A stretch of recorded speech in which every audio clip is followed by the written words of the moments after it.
Welcome to another rendition of the Game Addicted Show.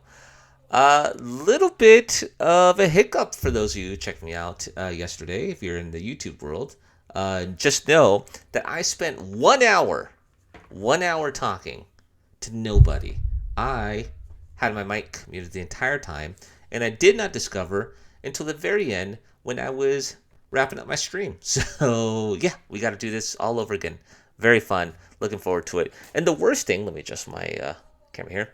The worst thing to it is I felt like I was in the zone. I felt I had some momentum going. I thought I had some good analysis covering this, but lo and behold, it was not to be. So here we are, doing it again, covering Week 5 rankings all over again. So let me just get my rankings up here on my phone, so we are ready to jump into it. Real quick, if you're watching this on the YouTubes, give me a follow on Twitch. That is my main platform. You can see up there in the top right corner where you can follow me for updates on college football every week. Breaking down any team you want. I can convince you why your team's great and convince you why your team is terrible. I can tell you why the SEC is overrated. A lot of that type of content. So, yeah, give me a follow on Twitch. And if you're on Twitch and you missed this, if you want to catch the whole show, head on over to YouTube. Give me a follow there as well. But Twitch is my main platform, so trying to keep that growing. And, yeah, that's it. So, without further ado, let's redo our Week 5 college football rankings, because there's a lot to jump into. And maybe this one, because I'm doing a second try, maybe it won't be an hour long. Maybe cut it shorter. So, let's start off here at the bottom. Cincinnati, ranked number 25 here in VPI rankings. Just a quick recap. VPI rankings is a formula I came up with where I take a team's total offense, their total defense, their strength of schedule, look at their opponents and their opponents' data. We're mixing it all together, and that's how we come up with this formula to calculate where your team should be ranked based off the data that's given. There is no bias, no personal opinions here, straight data. So it's like the BCS, but better, I think.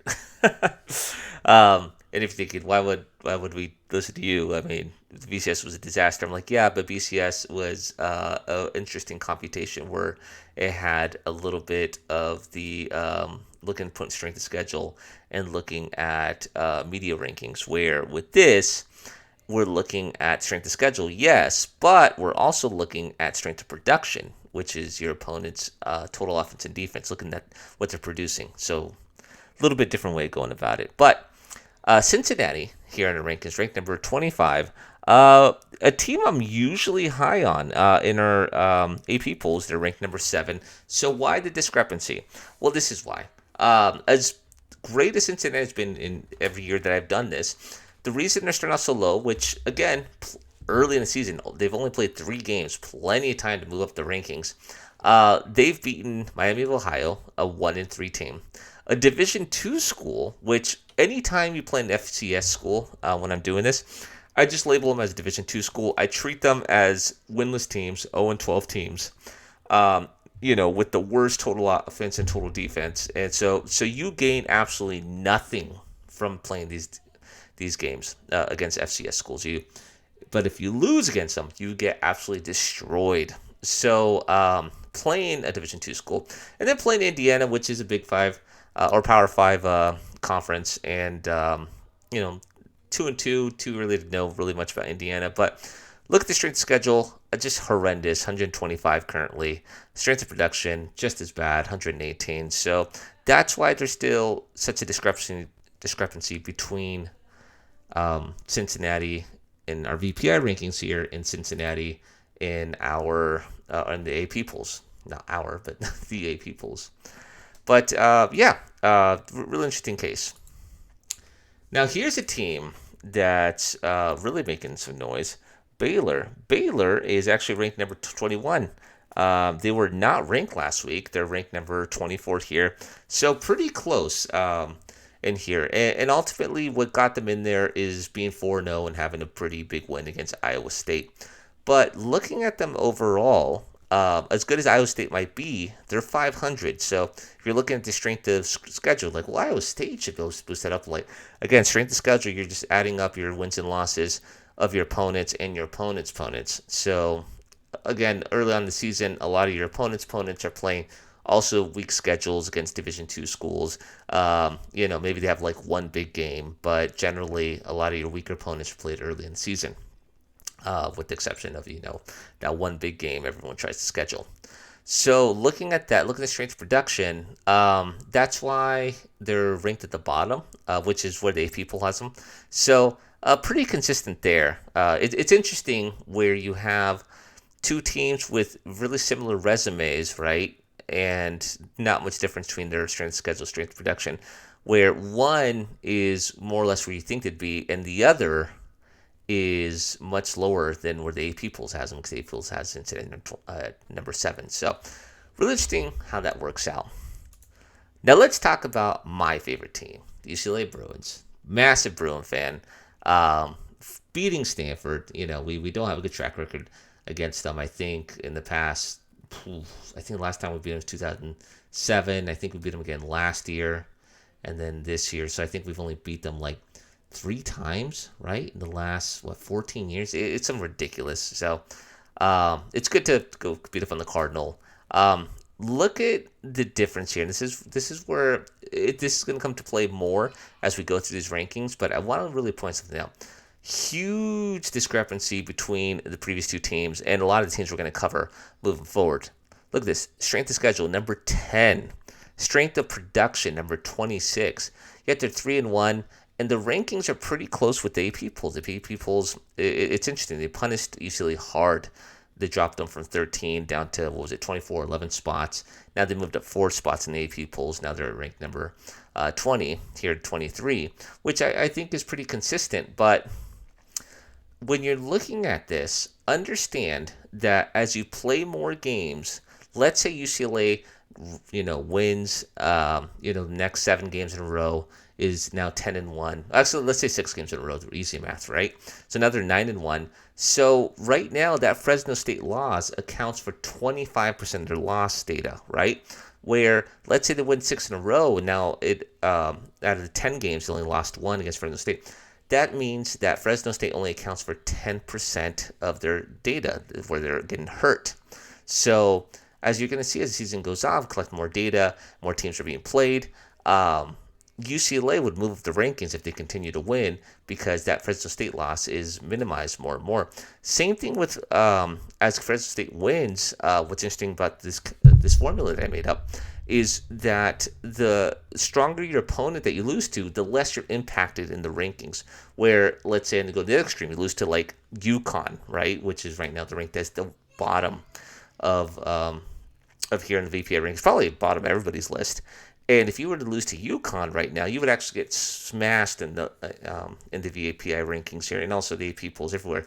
But because it's bringing that into consideration, the quality of your opponent. So since Fresno State continues to win, that's why the strength of schedule, the strength of production, that's why UCLA is climbing back into the rankings. And that's why you're going to see such a big discrepancy, where you would think, just going off these two numbers here, that they should be way higher. But understand, as of right now, Fresno State's loss accounts for 25% of their data. So just keep that in mind. I know a little bit complicated, but it'll, as the weeks come on, it'll make a little more sense. But let's move on to Florida. Florida always seems to be overrated when it comes to these rankings. A big part is, consider that when Florida lost to Alabama, which I understand, is ranked number 1 and is a great team, they didn't drop at all, right? I see it. They have a great strength of schedule, a great strength of production, but for them not to move at all it really doesn't make sense to me. And clearly doesn't make sense here in the VPA rankings. We're saying Florida's a good school. We're saying they should be in the top 25. We're saying if they continue to win, they should rise back up. But you got to punish them. You can't not only not move them at all, but also reward them by moving up another spot when they beat Tennessee, which is a mediocre school. So you're not being consistent here. You know what I mean? If you're beating up on a bad school, you shouldn't be rewarded. And if you're losing to anybody, you should be punished. So, um, anyways, just my 2 cents on that. But Florida, top 25, big discrepancy there. Are they overrated right now? Data shows yes. Early on, though, but again, too early to tell. Team that I find interesting that I covered last week and want to cover again this week because it's really interesting how this plays out. So Ole Miss had a bye week. They're 3-0. It's interesting how this all kind of ties together because defense is middle of the road, solid, but their offense, number one offense in the nation, and yet their opponents have a really poor strength of production. And it's interesting how this could tie together because, it could be that because they're playing against the number one offense in the nation, it's really hurting their total defense of their opponents, which is what hurts this. So you could have a situation where their strength production of these teams is really low because these teams are so strong in their offensive defense. So kind of interesting the dynamic here, but Ole Miss definitely deserves being top 25. Are they overrated? Hard to say. They haven't really played anybody to really measure them. I know I just finished playing Florida, but Florida has been a way tougher schedule, so I can measure them a little easier than I can a team who hasn't played anybody yet. So we don't really know much about Ole Miss. Again, it's the SEC. They're always getting the benefit of the doubt. Currently ranked number 12 I'm seeing here. So overrated, I don't want to say yay or nay on there. Moving on to Wake Forest. Wake Forest strength schedule second to last. It is horrific, right? Horrendous, I should say, not horrific. 128 at 130 teams. So third to last. it's They are, they did have a good win against Virginia. The AP polls rank it as number 24. We have 20 here, so pretty close.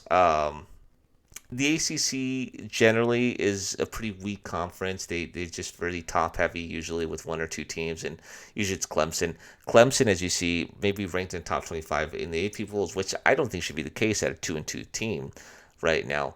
But nowhere to be found here in our VPI rankings. So with no Clemson, makes you curious who's going to step up in the ACC. There are some other teams we'll cover that are ranked on here, but yeah, might be in danger of losing a playoff spot, shown with this early data. Moving on to SMU. SMU is not ranked, but should they be? Well, their strength of schedule, strength of production, pretty weak, actually identical with 114th ranked in each of those categories. American Athletic Conference is generally underrated every year, so it didn't surprise me that SMU is here. They played Division II school, North Texas, Louisiana Tech, TCU being a big win for them, and I don't think they were ranked last week in our VPI rankings, so I think the reason here is mostly because that win, because it is a Power 5 school, and TCU does have a winning record. So most likely explains why SMU is ranked on here. But do they deserve to be top 25? Yeah, definitely more than, we'll say, Clemson. I understand Clemson played Georgia, but they also lost to Georgia Tech. So, is it something in the air in Georgia? I don't know. I don't know what's causing that. Moving on to University of Texas San Antonio. And you're thinking, how would UTSA be in front of Florida or Cincinnati or Baylor? A Conference USA team, which is generally not a very strong conference, with maybe like one other team in there. But I think it was Appalachian State plays in Conference USA. Let's check that out just so I don't sound like an idiot. Conference USA. Appalachian State does not play in Conference USA. Interesting. I thought they did. Really, if you're looking on here, it's really nobody in that conference. UAB, maybe. Charlotte, maybe. Florida, yeah. not a great conference, but looking at this, I mean, you got to ask yourself how many wins are equal to a team that's in a bigger school, had a tougher strength schedule, add up to match theirs. So, yeah, UTSA, it's early on the season, currently ranked number 18, and we'll see. I'm doubtful that'll continue. I think it's just not enough data to really support that. So, but for now, they are. Jumping in with Boston College. Boston College, I don't know if it's an upset or not. I don't think Missouri was even ranked, but Missouri does play in the SEC. Beating that team, again, weak strength of schedule, weak strength of production, but they beat Missouri. They've beaten Temple, which is 500. But they've also beaten UMass in the Division II school, both winless.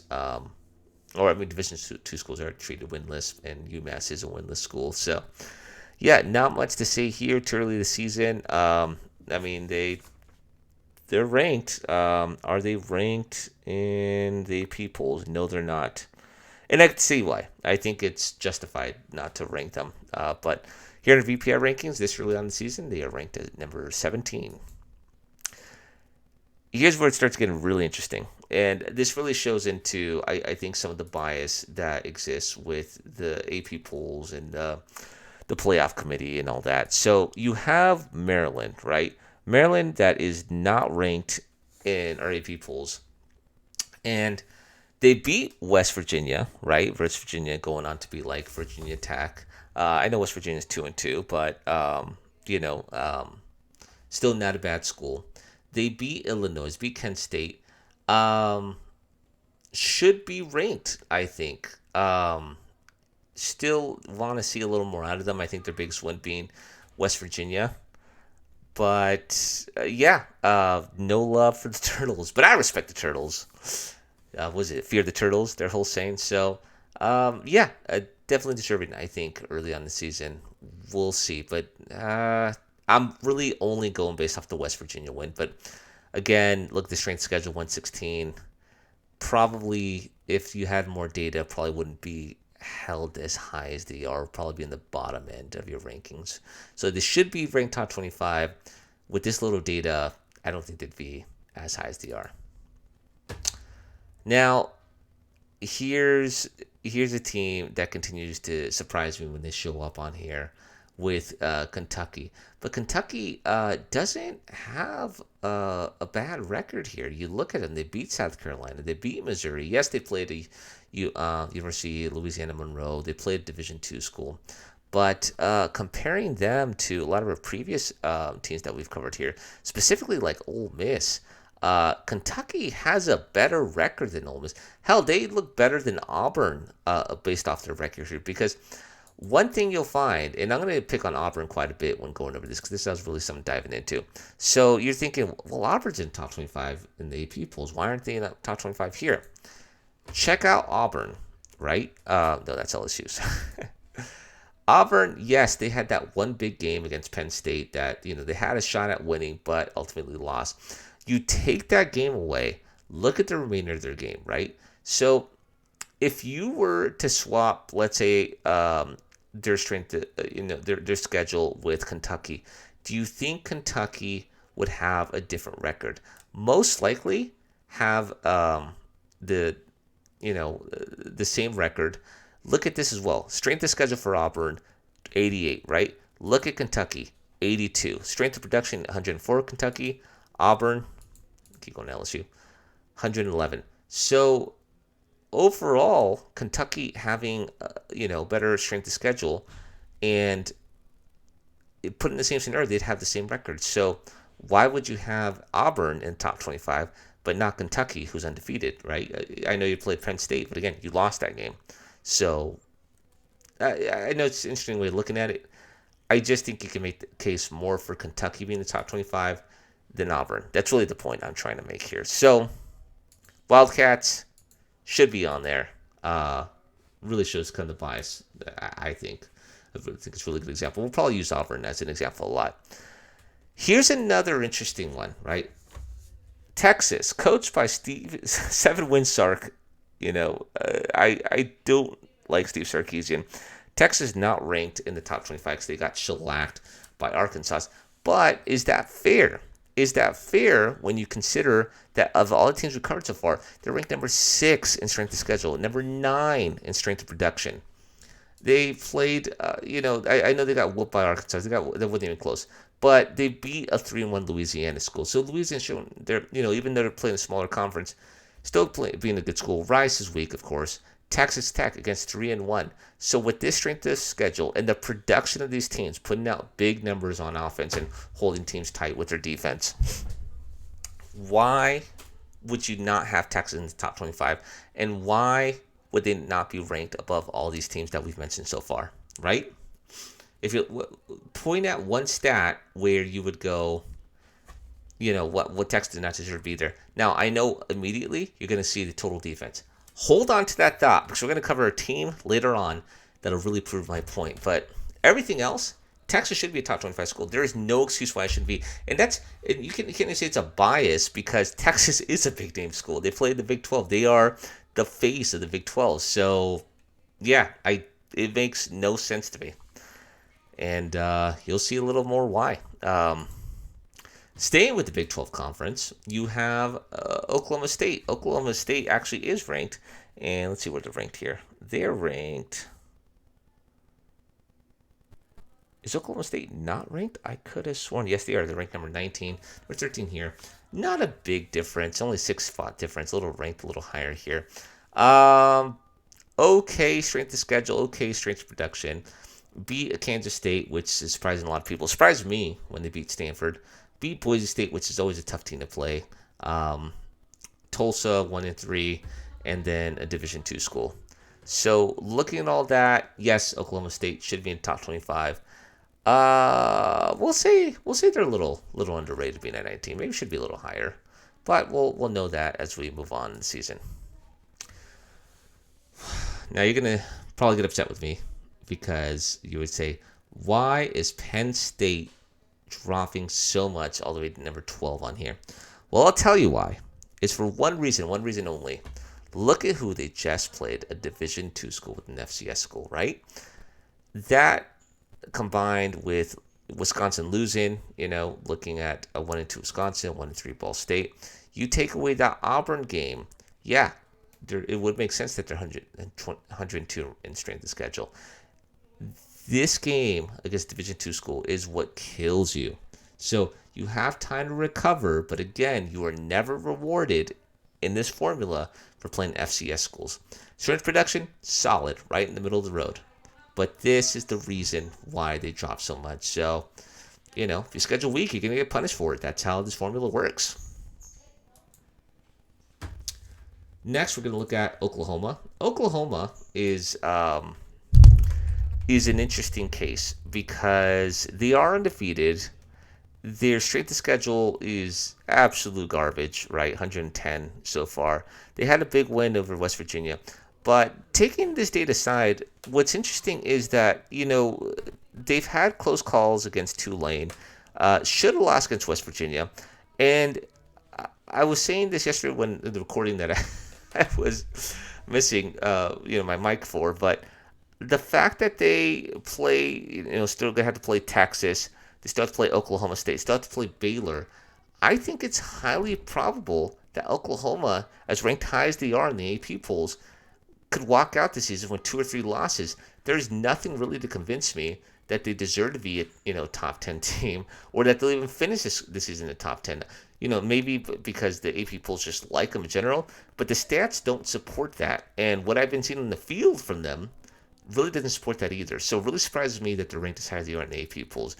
Just the name alone. Again, if Texas didn't have that loss against Arkansas, Texas would be ranked way ahead of Oklahoma, or what should be more deserving. The only reason they're ranked behind right now is that one loss, which, as the season goes on, if they continue to win, will be minimized more and more.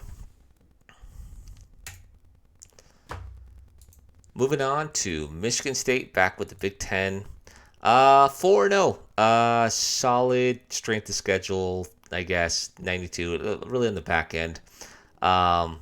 Beating a 2-2 Northwestern, beating a 2-2 Miami, 2-3 Nebraska, playing a Division II school. It's really their strength of production that puts them in the top 10, right? These teams that they're playing are putting up good offenses and defenses. So that's the reason why you're seeing them in the top 10.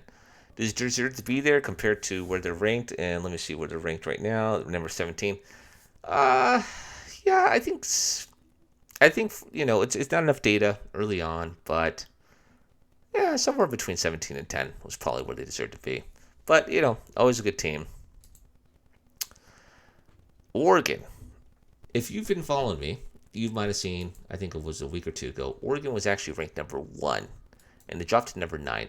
Same reason why Penn State dropped to number 9, right? You played Division II school after being Ohio State, and then you went on to play Arizona, who's 0-4. So 2 weak opponents back to back. Unfortunately for Oregon, this actually goes for UCLA as well. They are both playing the Pac-12, which is really, really down this year. I mean, heck, Washington got upset by Division II school.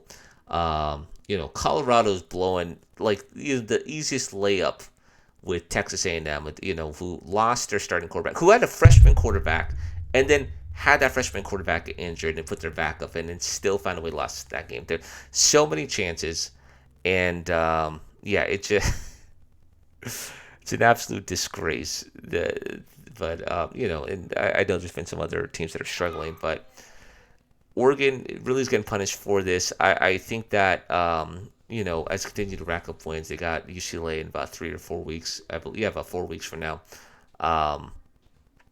That's going to be the game that's going to decide for both of them, especially if UCLA, at least in the playoff committee pools or the AP pools, can get to about number 12, which will be hard to do because they do not have the schedule to really do it. They'll need some help with some teams losing in front of them. They'll be within striking distance of the playoffs. And Oregon, they have their big win against Ohio State. They just got to win out. So, yeah, really interesting for both teams. They'll really need them both to continue to win to help each other out because Oregon will need that staple win in the Pac-12 to help them. And then UCLA definitely will need that as well. But, Oregon ranked number 9.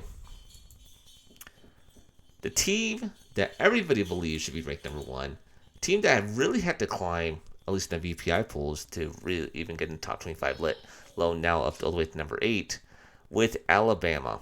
Alabama, they beat Miami, 2-2 team, beat Florida, 3-1.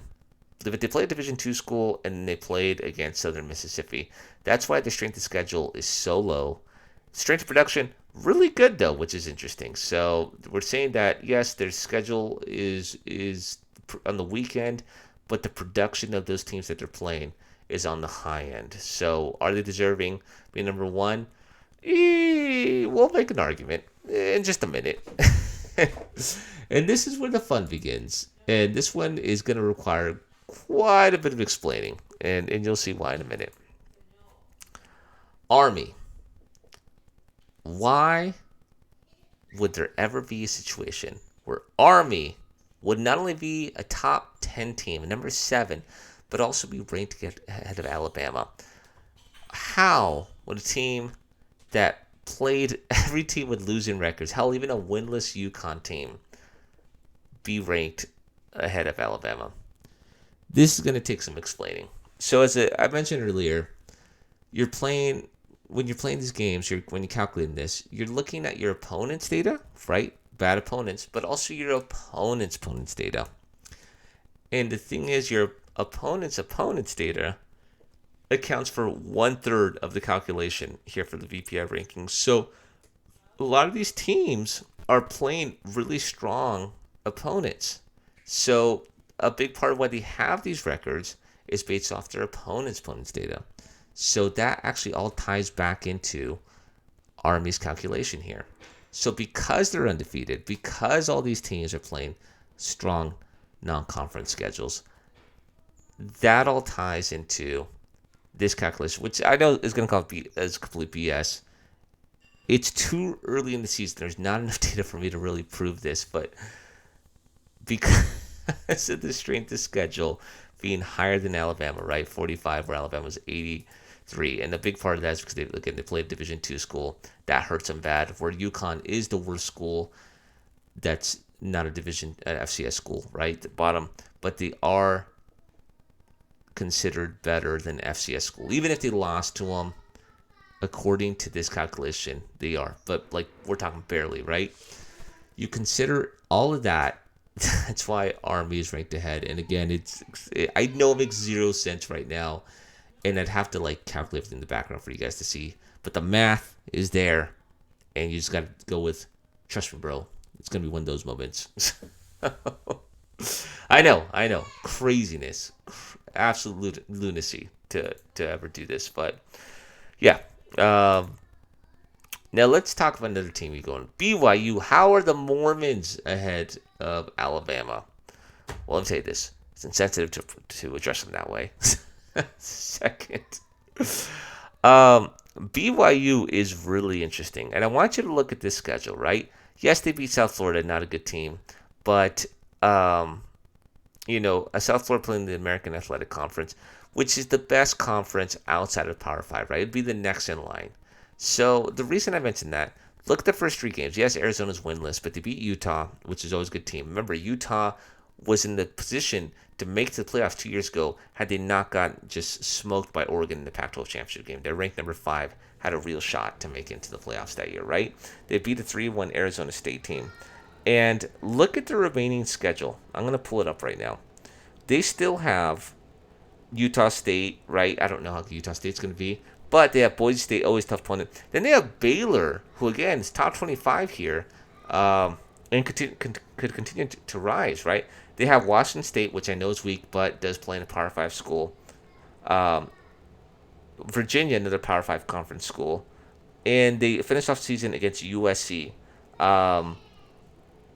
With that strength of schedule, what you're seeing, ranked number 23, the highest of any of these undefeated teams so far that we've covered. And say that there's still some more to cover. With the strength of production, 44, and I think that schedule, theoretically, it's possible for BYU to make the playoffs, but they'd have to run the table, and things needed help. But they have the schedule to do it, which is absolutely mind-blowing to me. So, yeah, I'm very curious to see how BYU play. Is going to play this season. Obviously, they're ranked lower in the AV pools, but ranked number 6 here. You know what? I'll say it. I will say because they haven't played a Division II school, they are deserving to be a top 10 team at the moment. We'll see what happens when they play, Utah State and Boise State next 2 weeks. But yeah, watch out for the Cougars. Really surprised me. And this is another team that really surprised me. Moving on to Iowa. It's not their strength of schedule. Really great strength of schedule. It's not their strength of production. It's actually their own individual stats. They have a stellar defense, number 13. But look at this offense. How is it possible for a team to have one of the worst offenses in college football, be undefeated with the strength of schedule that's ranked number 24? It should not be possible, but it is. We're going to take a quick break here. 1 sec. We'll be right back with the Game Addicted Show.